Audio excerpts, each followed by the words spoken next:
Hello, boys and girls. All right. So this is chapter 14 inside Nick. We only have a few more chapters left because I really like this book. But I hope you are enjoying it so far, and I hope you love it as much as I love it when it's all done. All right. I will put questions on Google Classroom. All right. Chapter 14 inside Nick.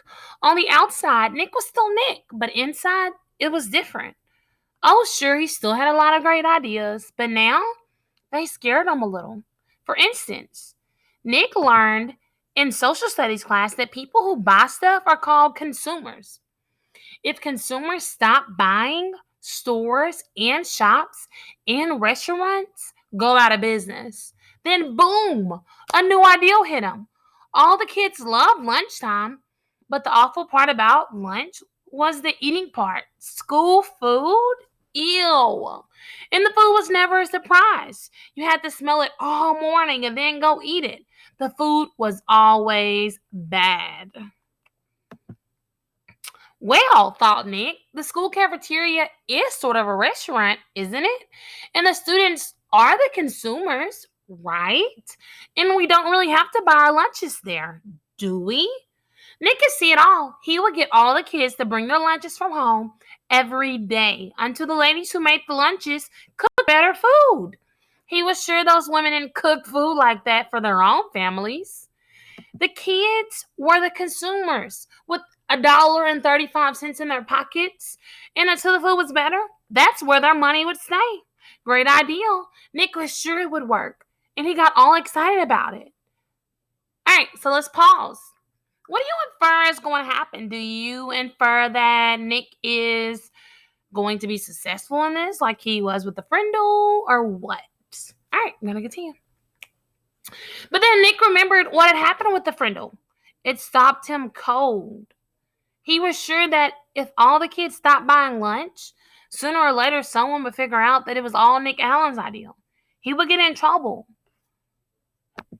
People would write about it in the newspaper. The principal would call his parents. Anything could happen. Boys and girls, you know what I notice right now? Nick has kind of stopped being himself. He's so concerned with all the pressures around him and what people think about him that he stopped being himself. And I don't know about you, but I really like Nick and I like this personality. So this kind of makes me think about all of you. And I think all of you are wonderful and you all have purposes and your purposes are big. So don't stop being yourself because of what people think about you. Be positive. Be unapologetic.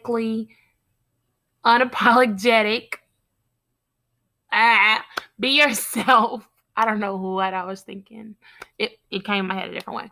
But be yourself. All right, let me continue. So for the first time in his life, Nick kept a good idea to himself. He never even told John or Chris. Boys and girls, please don't keep your good ideas to yourself. Share them with your friends. Share them with your parents. Share them with your siblings. Share them. And that changed Nick. His mom was the first to notice. Are things okay at school, honey? She asked one day in early March. He had seemed kind of down, a little sad. It worried her.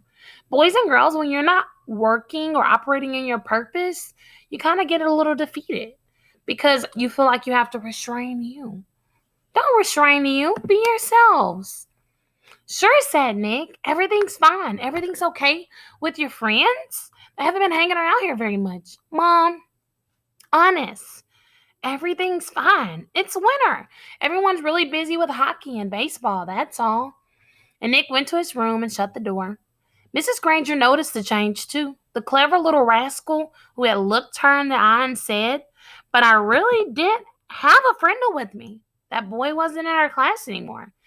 And something that teachers also, they love your ideas. They love your personality. Sometimes you may get in trouble, but that doesn't mean that the teachers want you to stop being your positive self and stop giving great ideas and stop sharing your thoughts. We love that. So Mrs. Granger was kind of like, oh my gosh, where's Nicholas Allen? Now a quieter, more careful Nicholas Allen came into class every day. He did all his work perfectly, didn't speak unless she called on him, and didn't laugh and joke with his friends like he used to. School would be over in a few months, and it seemed like there was nothing she could do to help him. Toward the end of the year, Nick remembered the letter that Mrs. Granger had asked him to sign on the back when the Frindle business was just getting started. The chess game was over, so he was expecting to get that letter from Mrs. Granger any day. But all spring it didn't come, so he thought she would have forgotten about it. Nick was afraid to bring it all up again, but he wasn't dying of curiosity. So on the last day of school, Nick knocked on Mrs. Granger's classroom door. She was straightening up the textbooks on the bookcases below the windows. Without turning around, she sang out, "Come in." Nick said, "Hi, Mrs. Granger." Mrs. Granger stood up and turned to face him. "Oh, it's you, Nicholas.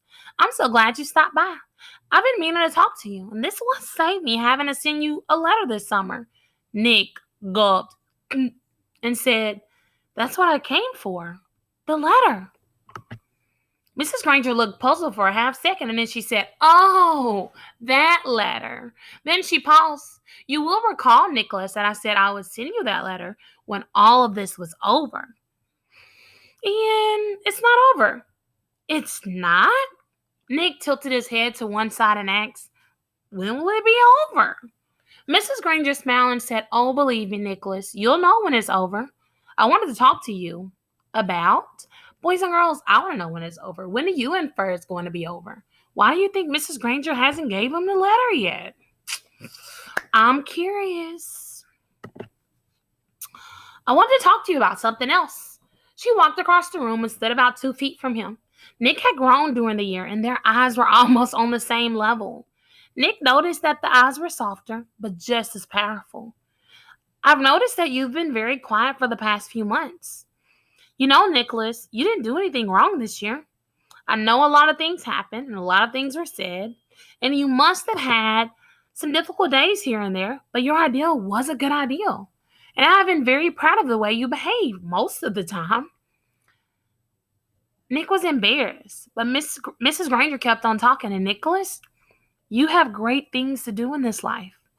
I'm absolutely sure you do. And you mustn't let a few hard days trick you into clamming up." Then Mrs. Granger reached out and shook Nick's hand and looked him in the face. Boys and girls, this reminds me of us, because I believe in all of you, and I know y'all all are going to do great things in life. And just because you get in trouble sometimes, just like what she said, it matters most if you have that growth mindset and you keep pushing. And we don't want you to be embarrassed to be yourself. We want you to be yourself. We want you to reach your full potential. So keep being you. I know I keep saying that, but you just have to keep reminding yourself. Even Miss Liddell reminds herself daily. Mrs. Granger shook Nick's hand and looked him in the face. Her eyes were turned up brighter than Nick had ever seen them before. She said, "Nicholas Allen, I enjoyed having you as a student. Now you go out there and you have a wonderful summer. And I expect to hear remarkable things about you, young man." Mrs. Granger watched Nick start to leave, but before he got to the door, he turned and said, "Thanks, Mrs. Granger. You have a great summer, too." Then he grinned and said, "And don't forget to buy some new Frindles for next year." Thanks to his little talk with Mrs. Granger, along with a healthy dose of summer vacation, Nick made a full recovery. Yay! I'm so excited. He was proud that he had made up a new word, and he enjoyed thinking about all the commotion it had stirred up.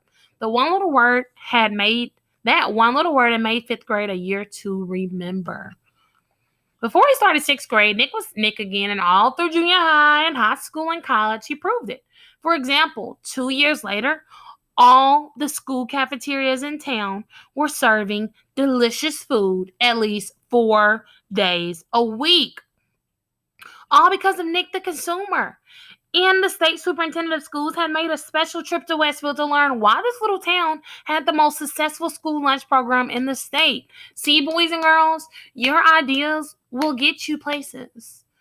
If Nick would have concealed that ideal, if he would have hid that ideal, then they wouldn't have had the most successful school lunch program in the state. Don't hide your good ideas, boys and girls. Be great, okay? And in high school, well, the stories about Nick's other adventures could go on and on and on. But that would delay the end of his story. The one that started when Nick was in 5th grade. Because the end of this story came later, 10 years later. And what was happening to Nick's word during those 10 years? Nothing fancy, nothing exciting.